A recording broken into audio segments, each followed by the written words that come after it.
तो सारी दुनिया मानती है और संघ में भी हम लोग मानते हैं कि हम स्वयं अच्छे बने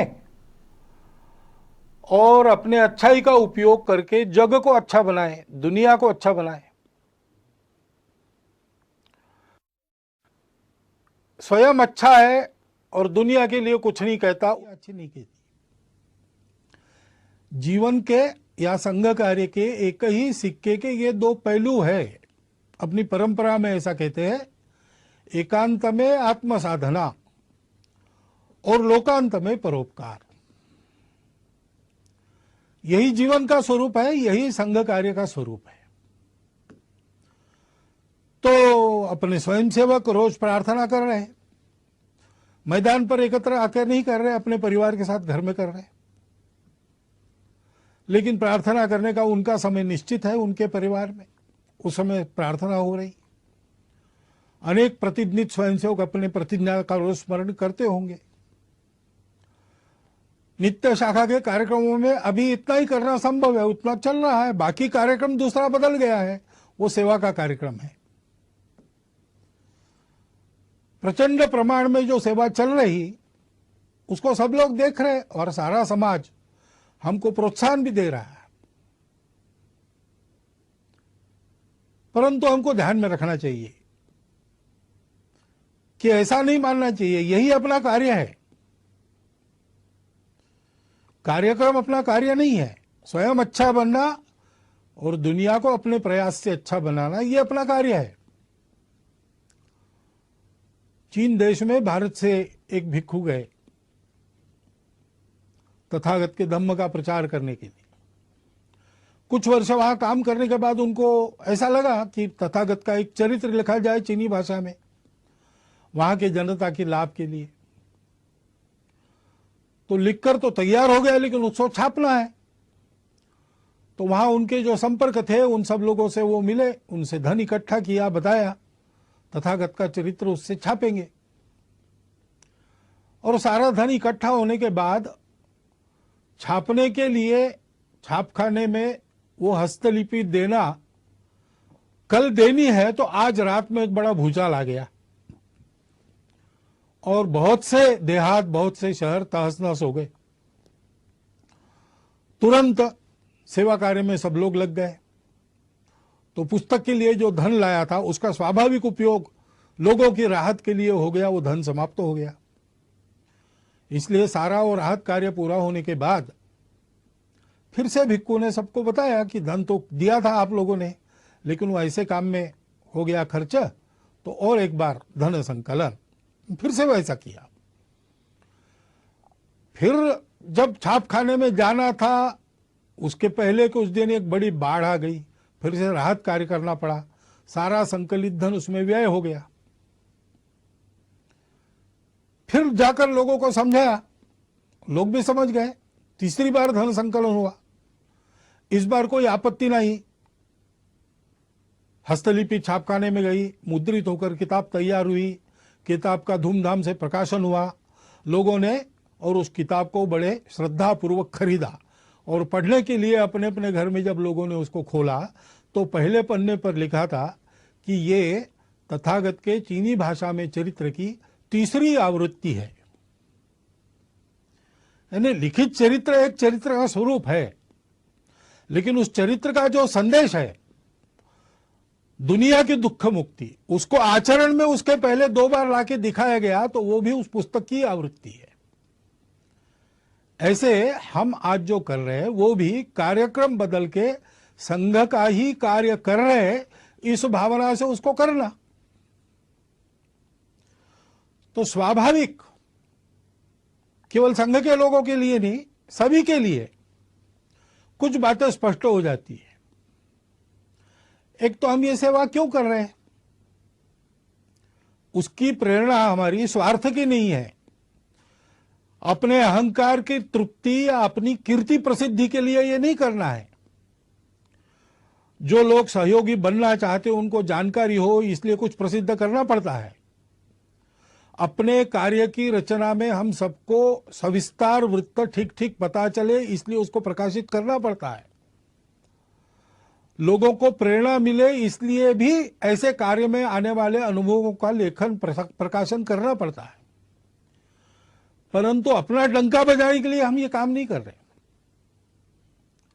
हम काम कर रहे हैं, ये अपना समाज है, अपना देश है, इसलिए इस स्वार्थ, भय, मजबूरी, प्रतिक्रिया या अहंकार, इन सब बातों से रहित आत्मीय वृत्ति का परिपाक है यह सेवा। और इसलिए इस सेवा में हम लोगों को निरंतर लगना है, निरहंकार वृत्ति से लगना है, श्रेय दूसरों को देना है। और अभी ये जो विशिष्ट आपत्ति है, उसमें जो सेवा करनी है, उसमें लोगों का प्रबोधन भी करना पड़ता है, कई बातें बतानी पड़ती है। तो बताने का परिणाम तभी होता है जब हम उसका पालन करते हैं। और इसलिए कोरोना की महामारी के समय में अपने स्वास्थ्य को सुरक्षित रखने के जो नियम विहित है और हम लोगों को बताने वाले हैं, उन सबका पालन पहले अपने को करना है। वो पालन करते हुए भी हमको काम करना है। घर के बाहर निकलना पड़ेगा, लेकिन नियम बना है कि उसके लिए अनुमति चाहिए। लॉकडाउन है तो अनुमति पूर्वक ही काम करना, फिजिकल डिस्टेंस रखना है, अंतर रखना है, वो अंतर रखकर काम करना पड़ेगा। छोटी छोटी बातों में भी सहज रहकर स्वयं उसके पालन का उदाहरण बनकर हमको लोगों को बताना है। और हम ये कर सकते हैं। महामारी नई है, उसने कहर मचाया है, लेकिन उससे डर जाने की आवश्यकता नहीं है। डरने से काम नहीं होता, डरने से संकट का बल ज्यादा बढ़ता है। अपना संतुलन कायम रख के, मन में भय का लवलेश न रखते हुए, ठंडे दिमाग से कौन से उपाय करने हैं, कैसे करने पड़ेंगे, क्या क्या करना पड़ेगा, इसकी योजना बनाकर हम काम करते हैं तो वो काम यशस्वी होता है।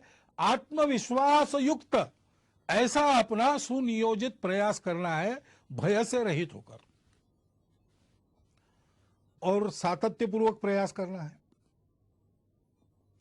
क्योंकि ये बीमारी नहीं है,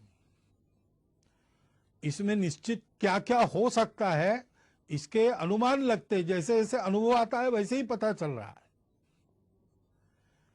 और इसलिए अब ये कितना चलेगा पता नहीं, जल्दी से जल्दी समाप्त हो ये पूरा प्रयास हम करेंगे, लेकिन जितने दिन चलेगा उतने दिन पीड़ित लोगों को राहत देने के और ये बीमारी न फैले उसके प्रयास जारी रखने पड़ेंगे।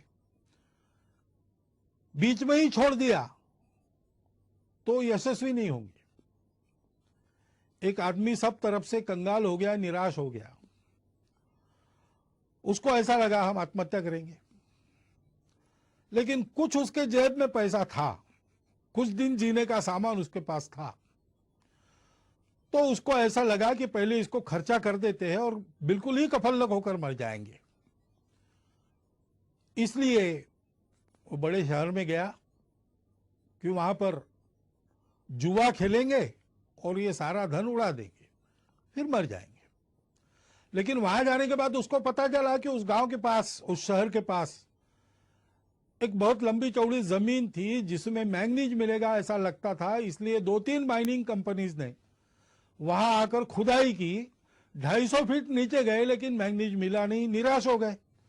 इसलिए उसका लीलाव वो करने वाले थे, तो उसको लगा कि ये भी एक जुआ है, चलो जाके बोली बोलेंगे।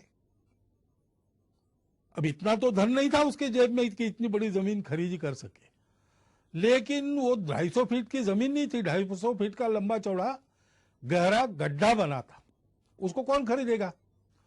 उस नीलाम में कोई आया ही नहीं, यही अकेला पहुंचा, इसलिए इसके जेब में जितने पैसे थे उतने में उसकी जमीन हो गई। अब जो मजदूर वहां काम कर रहे थे उनको उस दिन की मजदूरी कंपनी ने दे दी थी, तो उन्होंने आके पूछा क्या करें, काम अभी बंद करें कि 5 बजे तक करें और बाद में छोड़े। तो उसने कहा आपने पैसे लिए हैं तो 5 बजे तक काम करो। उन्होंने 5 बजे तक खुदाई की, 3 फीट और खोदा, उसमें जो नमूने मिले उसमें मैंगनीज मिल गया और कंगाल बना हुआ वो आदमी मैंगनीज की खदानों का मालिक, बाद में एक रेलवे कंपनी का मालिक, ऐसा सब कुछ बन गया, फिर से उसका जीवन बन गया। उसने लेख लिखा, वो मैंने पढ़ा, रीडर्स डाइजेस्ट में आया था, कहानी अमेरिका की है, लेकिन उसका शीर्षक था difference between the success and failure is 3 feet. 3 feet के अंतर के लिए अपना सातत्य खदान मालिकों ने छोड़ दिया तो वंचित रह गए, और 3 फीट और खोदने का दम इसने दिखाया तो इसको वैभव मिल गया। इसलिए ऐसा सातत्य अपने प्रयासों में चलना चाहिए, ऊबना नहीं चाहिए, थकना नहीं चाहिए, करते रहना चाहिए। सबके लिए करना है, इसमें कोई भेद नहीं है। जो जो इसके पीड़ित है वो हमारे अपने हैं। भारत ने तो जिन दवाइयों के और निर्यात पर बंदी लगाई थी, दुनिया के हित के लिए उसको हटाकर थोड़ा बहुत अपने तरफ नुकसान लेकर भी दवाइयां भेजी है। जो मांगेंगे उसको देंगे, क्योंकि यह हमारा स्वभाव है। हम मनुष्यों में भेद नहीं करते, और ऐसे प्रसंगों में तो बिल्कुल नहीं करते। सब अपने हैं। जो जो पीड़ित है, जिसकी जिसकी आवश्यकता है, उन सब की सेवा, जितनी अपनी शक्ति है उतनी सेवा करनी है। और ये सेवा करते समय कोई स्पर्धा तो है नहीं। अपनी कीर्ति फहराने के लिए दुनिया भर में हम काम नहीं कर रहे। इसलिए जो इस काम में लगे उन सबको साथ लेकर, उन सबके साथ रहकर काम करना है, सामूहिकता से काम करना है। इस प्रकार से हम सेवा करेंगे। लोगों को जो बताना है वो बताएंगे, लोगों से जो करवाना है वो करेंगे। आधार उसका होगा अपनत्व की भावना, स्नेह, प्रेम, वो अपने व्यवहार में दिखना चाहिए। काम अच्छा होना चाहिए। सेवा का काम है, उपकार तो है नहीं। हम अपने लोगों का काम कर रहे हैं, इसलिए वो उत्तम होना चाहिए, प्रेम से होना चाहिए। हनुमान जी के कार्य के बारे में ऐसा वाल्मीकि रामायण में कहा गया है। देवों ने उनकी स्तुति की एक प्रसंग पर, तब 4 उनके विशिष्टों का उल्लेख किया। धृति, दृष्टि, मति और दाक्ष, यानी दक्षता, सावधानी। सावधानी आवश्यक है। हम काम करेंगे, लेकिन हम काम करते रहे, इसलिए काम करते करते हम बीमार न हो जाए। इसलिए आजकल आयुष मंत्रालय के द्वारा एक समर्थित काढ़ा है, उसको हमने रोज पीना चाहिए। बाकी मास्क लगाना, अंतर रखना, ये सारी बातें, हाथ धोना, स्वच्छता रखना, हम स्वयं चिंता करें कि हम काम करने लायक रहे। अपनी मदद जिनको वास्तविक आवश्यकता है उन तक पहुंचे। दूर तो लोग भी रहते हैं दुनिया में, वो हमारी मदद लेके चले न जाए। इसलिए बहुत सावधानी पूर्वक, सजगता से काम करना पड़ेगा। कोई छूट न जाए, जिसको आवश्यक है उन सबके पास मदद पहुंचे, ऐसा काम करना पड़ेगा। बुद्धि ठीक रखनी पड़ेगी, किसको किस बात की आवश्यकता है। सामान्य सूचनाएं सबके लिए दी जाती है, लेकिन कुछ विशेष भी परिस्थितियां रहती है, उसमें उस प्रकार की राहत मिले ऐसा प्रयत्न करना पड़ता है। और इसलिए लीक में चलते हुए भी लीक का विचार कर चलना पड़ता है। अनुशासन में चलते हुए भी अनुशासन इतना लचीला होना पड़ता है कि अपने सेवा के दायरे में, सेवा के लाभ लेने वालों में सब आवश्यकता जिनको है ऐसे लोग आ जाए। फिर दृष्टि की बात है। हम ये सब बताएंगे, ये सब करवाएंगे, तो आदतें भी लोगों के ठीक रहे। आदतें ठीक न रखने के कारण भी ये बीमारियां आती है।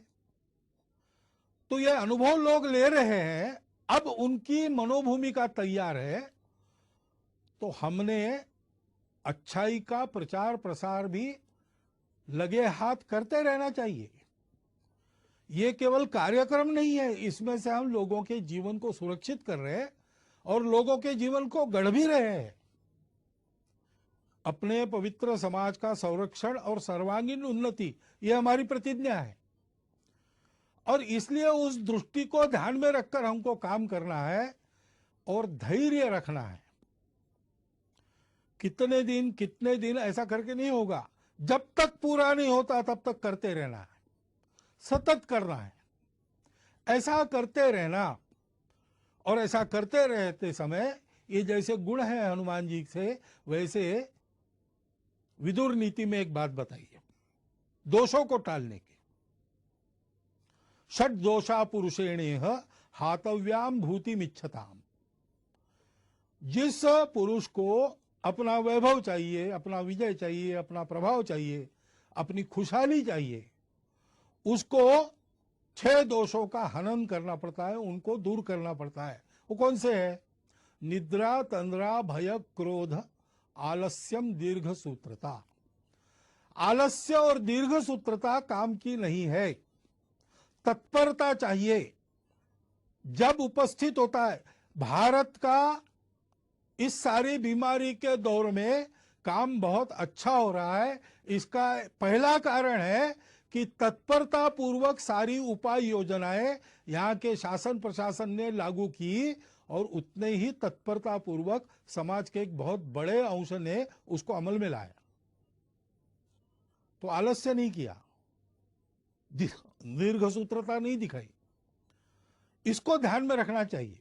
वो तत्परता अपनी कायम रखनी चाहिए। निद्रा, तंद्रा यानी असावधानी, काम करते करते धुन लग जाती है, उसको तंद्रा कहते हैं। धुन लगना अच्छा है लेकिन तंद्रा अच्छी नहीं, क्योंकि उसमें विचार नष्ट होता है। सोच समझ के सजग रहकर एक एक कदम डालते हुए काम करना और भय और क्रोध को टालना।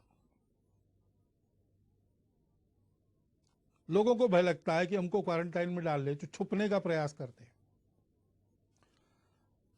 लोगों को कुछ नियमों में बांध दिया तो लोगों की ऐसी भावना होती है कि हम पर कुछ प्रतिबंध ला रहे। अब संघ ने अपने और मार्च में ही तय करके जून आखिर तक सारे कार्यक्रम बंद कर दिए। लेकिन किसी किसी को लग भी सकता है कि सरकार हमारे कार्यक्रमों पर प्रतिबंध कर रही इस निमित्त, और भड़काने वाले लोगों की कमी नहीं है। उसके कारण क्रोध पैदा होता है, क्रोध के कारण अविवेक होता है, फिर अतिवादी कृत्य होते हैं। हम जानते हैं कि इसका लाभ लेने वाली ताकत है और वो प्रयासरत है। जिस प्रकार इस कोरोना के बीमारी का फैलाव अपने देश में हुआ है, उसमें एक कारण यह भी है। परंतु 2 बातें ध्यान में रखनी चाहिए। जैसे इन सब का पालन सकारात्मक भाव से करना, इस पर क्रोध नहीं करना, इससे डर नहीं मन में रखना, वैसे अगर किसी ने भयवश या क्रोधवश कुछ उल्टा सीधा कर दिया तो उस सारे समूह को ही एक माप में लपेटकर उससे दूरी बनाना, ये भी ठीक नहीं। सर्वत्र दोष रखने वाले लोग होते हैं। सामान्य लोगों के मन में कुछ आ सकता है। सामान्य लोगों ने सबने खबरदारी लेनी चाहिए कि ये अपने देश का विषय है, देश हित का विषय है, इसमें हमारी भूमिका सहयोग की ही होगी, कभी भी विरोध की नहीं होगी। मन में किंतु परंतु है, उसका लाभ लेकर द्वेष क्रोध को भड़काने वाले लोग हैं, उनके खेल चल रहे हैं। स्वार्थ के कारण भारत तेरे टुकड़े होंगे ऐसे कुविचार रखने के कारण बहुत सारे लोग ऐसा प्रयास करते हैं। राजनीति भी बीच में आ जाती है। ये जिनको करना है, जिनका चलता है उनको चलता रहे, इससे बचना। ये लोग अपना कुछ बिगाड़ न ले, इतनी सावधानी और इतना बल सजग जागृत रखना। लेकिन हमारे मन में इसके कारण प्रतिक्रियावश कोई खुन्नस, कोई दुश्मनी होनी नहीं चाहिए। भारत का 130 करोड़ का समाज भारत माता का पुत्र है, अपना बंधु है। इस बात को ध्यान में रखना चाहिए। भय और क्रोध दोनों तरफ से नहीं करना चाहिए। और जो जो अपने अपने समूह के समझदार लोग हैं, नेतृत्व करने वाले लोग हैं, उन्होंने इससे अपने समूह को बचाना चाहिए। और ऐसे भय या क्रोधवश होने वाले कृत्यों में हम लोग नहीं है, हम लोगों को नहीं रहना चाहिए। ये अपने अपने समाज को सिखाना चाहिए। ऐसा नहीं करते तो क्या होता है, भारत के समाज को अतिशय वंद्य ऐसे 2 सन्यासियों की हत्या यहां महाराष्ट्र में हुई। अब उसको लेके बयानबाजी वगैरह चलती है, उसको एक बाजू रख दिया जाए, परंतु ये कृत्य होना चाहिए क्या? कानून व्यवस्था को हाथ में लेना चाहिए क्या? ऐसा जब होता है तो पुलिस ने क्या करना चाहिए? ये सारी बातें सोचने की बातें हैं। ऐसे संकट के घड़ी में और ऐसे मन में कुछ किंतु परंतु रहते हैं, रह सकते हैं, अपेक्षित नहीं है, स्वाभाविक है, लेकिन उनके चपेट में न आके हम लोगों को सारे भेद की, स्वार्थ की प्रवृत्तियों को अलग रखकर उनसे बचते हुए, उनको उभरने न देते हुए देश हित में सकारात्मक बनकर ही आगे बढ़ना चाहिए। भय, क्रोध, ये जो 2 दोष है उसको टालना चाहिए। उन सन्यासियों की हत्या हुई, पीट पीट कर मार डाला गया, निरुपद्रवी लोग थे, किसी का कोई अपराध उन्होंने किया नहीं था। धर्म का आचरण करने वाले, धर्म का आचरण फैलाने वाले थे, मानव पर उपकार करने वाले लोग थे। उसका दुख हम सबके मन में है। 28 तारीख को उनको श्रद्धांजलि देने के लिए हिंदू धर्म आचार्य सभा ने कुछ आह्वान भी किया है, विश्व हिंदू परिषद ने जो कार्यक्रम भी दिया है उसका हम सब लोग पालन करेंगे। उनकी स्मृति में अपनी श्रद्धांजलि व्यक्त करता हुआ इस विषय में मैं आगे बढ़ता हूं।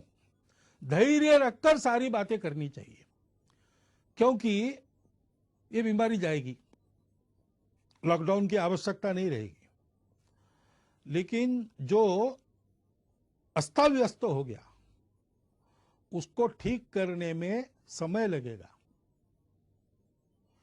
हमने देखा है कहीं कहीं ऐसा हुआ भी है कि थोड़े से बंधन शिथिल होने के बाद एकदम भीड़ हो गई। ये अविवेक हो सकता है समाज में। सामान्य व्यक्ति को ऐसे समय में दिशा देने वाले लोग होने पड़ते हैं। अब विद्यालय खुलेंगे तो फिजिकल डिस्टेंस मेंटेन तो करना पड़ेगा आने वाले समय में कई दिनों तक। उसकी व्यवस्था कैसे होगी वो बताना भी पड़ेगा, समाज के लोगों को इकट्ठा के ये कैसे हो सकता है सोचना भी पड़ेगा। विद्यालय में, विद्यालय के आसपास के परिसर में छोटी संख्या में क्लासेस लगा सकते हैं क्या, ई क्लासेस लगा सकते हैं क्या, क्या करके विद्यालय की शिक्षा शुरू भी होगी और ये डिस्टेंस मेंटेन होगा। बाजार वगैरह शुरू होंगे लेकिन लोग इस अंतर को कायम रखने का पालन करेंगे। फैक्ट्री, उद्योग शुरू होंगे तब भी भीड़ नहीं होगी, अंतर रखकर अनुशासन से लोग चलेंगे। इसके लिए चिंता करने की आवश्यकता है। यानी राहत पहुंचाने का काम शायद कम हो सकता है, परंतु फिर से ये बीमारी न आए, उतावली न हो, इसके लिए समाज को दिशा देने का काम हमको करते रहना पड़ेगा। ये सारे काम होने हैं तो समाज में एक सद्भाव, सदाचार, सहयोग का वातावरण बनना चाहिए। समाज के सारे जनमान्य लोगों को इकट्ठा करके उनके द्वारा ये बात करवानी होगी, संवाद रखना पड़ेगा।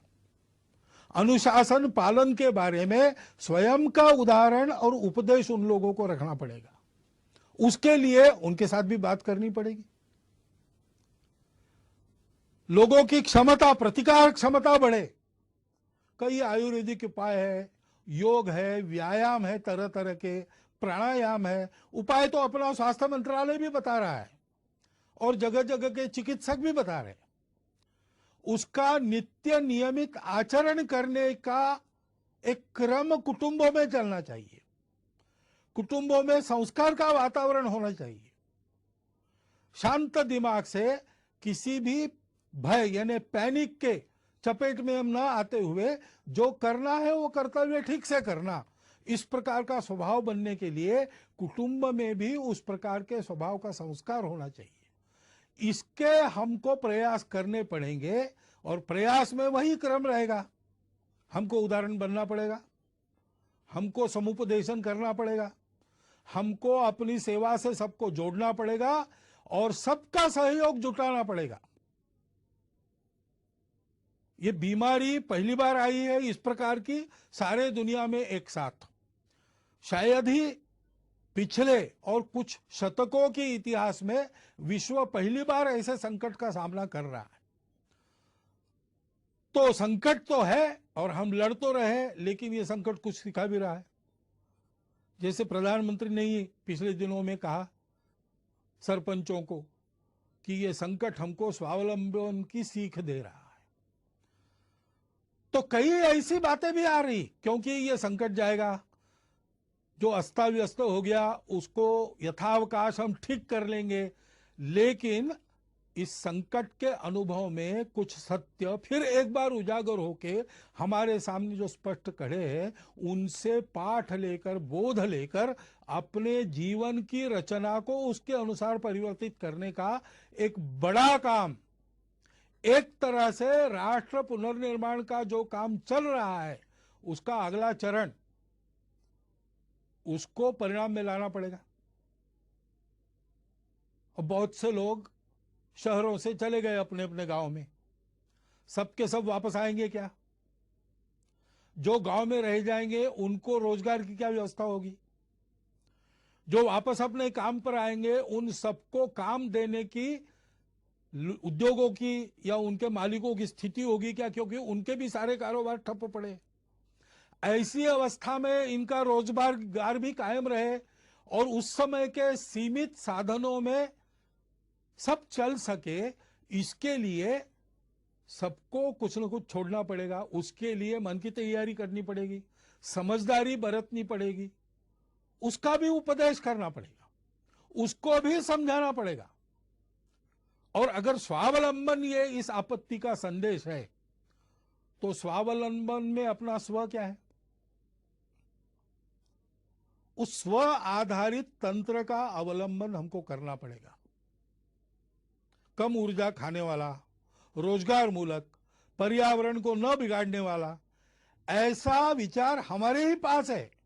उसके आधार पर एक युगानुकूल रचना अपने अर्थनीति की, अपने विकास नीति की, अपने तांत्रिकी की हमको करनी पड़ेगी।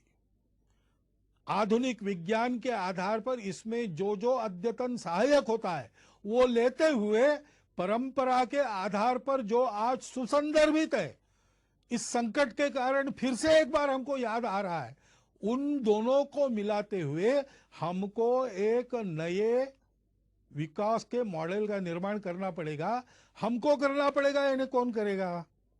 शासन को विचार करना पड़ेगा, प्रशासन को विचार करना पड़ेगा। लेकिन मात्र इन दोनों के करने से नहीं होता, समाज को भी इसमें कुछ करना पड़ता है। समाज को स्व का अवलंबन करना पड़ेगा। यहां की बनी वस्तुएं जहां तक संभव है उन्हीं का उपयोग करेंगे। यहां जो बनता नहीं, बिना उसके जीवन चलता है तो बिना उसके चलाएंगे। जीवन के लिए आवश्यक है तो अपने शर्तों पर लेंगे, कम से कम उपयोग में चलाएंगे। ऐसी बहुत सी बातें अपने नित्य व्यवहार में लानी पड़ेगी। अपने अपने व्यक्तिगत और परिवार के व्यवहार में हम लोगों को स्वदेशी का आचरण करना पड़ेगा। स्वदेशी का आचरण करने के लिए स्वदेशी के उत्पादन उपलब्ध करने पड़ेंगे और स्वदेशी के उत्पादन उत्कृष्टता के मामले में बिल्कुल 19 न हो, ऐसी गुणवत्ता उत्पन्न करनी पड़ेगी। उद्योजक, निर्माता, कारीगर सभी को इसके बारे में सोचना पड़ेगा और समाज को स्वदेशी पर दृढ़ होना पड़ेगा। विदेशों के ऊपर अवलंबन नहीं होना चाहिए, ऐसा हमको समर्थ रहना पड़ेगा। उसी प्रकार हमने अनुभव किया, अब जो बाहर निकलकर नदियों को वगैरह देख सके वो बताते हैं, लेकिन हवा का तो हम सब लोग अनुभव कर रहे हैं कि पर्यावरण बहुत मात्रा में शुद्ध हो गया। क्यों शुद्ध हो गया? क्योंकि कुछ क्रियाकलाप बंद हुए जो पर्यावरण को दूषित करते थे। अब फिर से अपना जीवन नियमित हम शुरू करेंगे तो कौन से ऐसे क्रियाकलाप कम से कम हम कर सकते हैं, बिना उसके काम भी चल सकता है, इसका विचार हमको करना पड़ेगा। पानी का उपयोग ठीक से, पानी का संवर्धन, संरक्षण, वृक्षों का संवर्धन संरक्षण और प्लास्टिक से मुक्ति, स्वच्छता का पालन,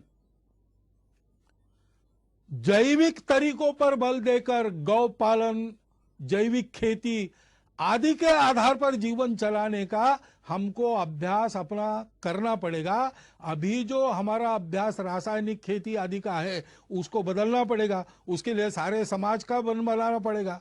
शासन की नीति वैसी बनेगी, लेकिन जब तक समाज उस प्रकार चलता नहीं तब तक उसका परिणाम नहीं होता।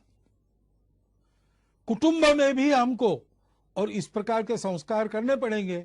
बहुत दिनों के बाद जो भागदौड़ चल रही थी वो बंद हो गई, तो अपने घर में रहने का, सतत रहने का अनुभव बहुत लोगों को मिला। घर को भी अच्छा लगा और हमको भी अच्छा लगा। इसके बहुत अच्छे परिणाम होते हैं। संवाद बढ़ता है, समझदारी बढ़ती है, सौमनस्य बढ़ता है। और इसलिए कुटुंब में इन सारे बोधों की चर्चा, उसके आधार पर व्यवहार कैसा हो ऐसा संवाद चलना। जैसा अपना कुटुंब है वैसे समाज भी एक कुटुंब है। समाज के भी विचार करने वाले लोगों में, समाज का नेतृत्व करने वाले लोगों में इस प्रकार का चलना, चर्चा का चलना, संस्कार का, नियमितता का प्रभाव होना अपने जीवन पर, व्यक्तिगत और सामूहिक, इसकी चिंता हमको करनी पड़ेगी। नागरिक अनुशासन के पालन में हम सबको तत्पर होना पड़ेगा। जहां जहां उस अनुशासन का पालन लोग कर रहे हैं वहां कोरोना का उपद्रव कम है, और जहां इस अनुशासन की आदत न होने के कारण गड़बड़ हो रही वहां कोरोना की चपेट में अभी भी देश का कुछ भूभाग है। और इसलिए उस अनुशासन का पालन करना, भगिनी निवेदिता ने कहा है कि देशभक्ति का स्वतंत्र देश में रूप तो नागरिक अनुशासन का स्वयं होकर सारे नागरिक पालन करते, इतने वो समझदार होते, यही है। डॉक्टर अंबेडकर साहब ने भी संविधान प्रदत्त करते समय जो भाषण संसद में किए थे उसमें इस प्रकार की कानून व्यवस्था, नियम आदि का पालन करने पर बहुत जोर दिया गया है। हमको अपनी इस आदत को और ताजा और धार वाला करना पड़ेगा। उसी प्रकार समाज में सद्भाव का वातावरण, सहयोग का वातावरण, शांति का वातावरण बनाना पड़ेगा। शासन तो संस्कार मूलक शिक्षा नीति जल्दी लाना पड़ेगा उनको, क्योंकि ये सारे काम शासन की नीति, प्रशासन का नीति को ध्यान में रखकर समाज को अपना मानकर अमल करने का तरीका और समाज का आचरण से सहयोग, इन तीनों बातों के एकत्र आने के बाद ही संभव होता है।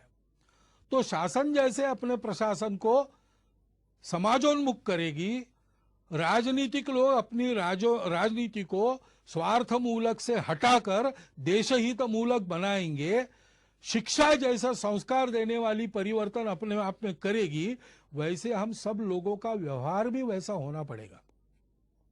भविष्य के लिए भी यह संकट बहुत कुछ बताकर जा रहा है। उसका विचार करके हमको अपने जीवन के नए मानक का विचार करते हुए उसको आचरण में लाना पड़ेगा। हम सब लोग मिलकर आत्मविश्वास से इस अपने देश और अपने समाज के अपनत्व को मन में रखकर इस देश को इस संकट से निकालकर सारे विश्व की मानवता का नेतृत्व करने वाला देश बनाने के लिए आत्मविश्वास पूर्वक प्रयत्नों का, परिश्रमों का सातत्य अपने कर्तृत्व में रखकर फिर एक बार हमको सक्रिय होना पड़ेगा। इसकी आवश्यकता है। हमारी भूमिका विश्व में और अपने देश में हम सब की यही है कि इस संकट को अवसर बनाकर हम एक नए भारत का उत्थान, इस सारे संकट को अवसर बनाकर उसमें से करें, ऐसी हमारी भूमिका हो।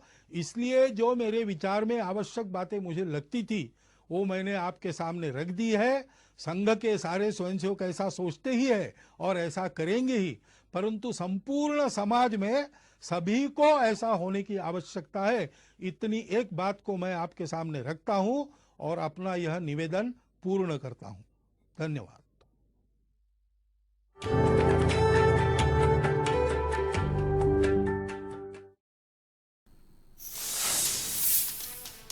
तो पालघर हत्याकांड पर मोहन भागवत ने बयान दिया है। पालघर हत्याकांड पर उन्होंने कहा कि हम दो साधुओं की जो हत्या हुई उनको श्रद्धांजलि देते हैं। इसके साथ ही उन्होंने कहा कि साधुओं ने कुछ भी गलत नहीं किया था, लेकिन जिस तरीके से उनको नृशंस तरीके से मारा गया, कानून को अपने हाथ में लिया गया, वो बिल्कुल गलत था। ऐसा नहीं होना चाहिए था।